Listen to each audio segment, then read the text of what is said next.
আবারও আমরা চলে এসেছি ভাই ভাই হাই হাই বন্ধুরা, আজকের একটা এত ইউনিক ইন্টারেস্টিং ভিডিও নিয়ে আপনাদের সঙ্গে হাজির হয়েছি।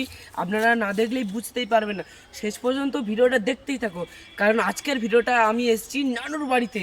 তো নানুর বাড়ি ভিডিও অনেক ইন্টারেস্টিং হয়, শেষ পর্যন্ত তোমরা দেখতেই থাকো। বন্ধুরা, এত ইন্টারেস্টিং ভিডিও, এই দেখো গেস করতে পারছো এগুলো কি? এই বাক্সগুলো কিসের বাক্স? এখানে দুটো বাক্স আছে, আপনারা বলুন এটা কিসের বাক্স। আপনারা যদি না বুঝতে পারেন এখানে আসুন, একবার দেখিয়ে দিই।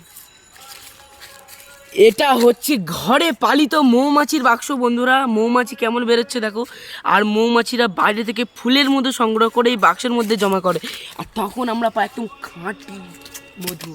আর বন্ধুরা, এই ঘরে পালিত মৌমাছির মধু আমরা কিভাবে বার করি তোমরা যদি দেখতে চাও কমেন্ট করতে হবে, না কমেন্ট করলে কিন্তু ভিডিও পাওয়া যাবে না। কমেন্ট করলেই আমি নতুন ভিডিও তোমাদেরকে এনে দিয়ে দেবো, তো কমেন্ট করো আগে। এটা খাঁটি মধু একদম।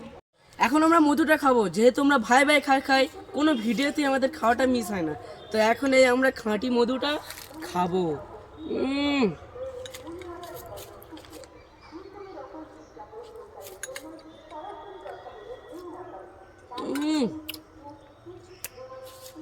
নাইস নাইস বন্ধুরা, খাঁটি মধু। বাজারে যত ধরনের ডাবুর যেসব তোমরা বোতলে করে মধু কিনে নাও, ওগুলো একদম বেকার। এই হচ্ছে সবথেকে খাঁটি মধু। যদি এরকম খাঁটি মধু খেতে চাও ঘরে পালতে হবে বন্ধুরা, বাইরে থেকে কিনলে না পুরো লস হয়ে যাবে। বন্ধুরা, ভিডিওটা ভালো লাগলে লাইক কমেন্ট শেয়ার করে দেবেন। আর এই যে মৌমাছির চাক থেকে যে মধু বার করার ভিডিওটা, ওটা কমেন্ট করলেই পাবে, নাহলে পাবে না।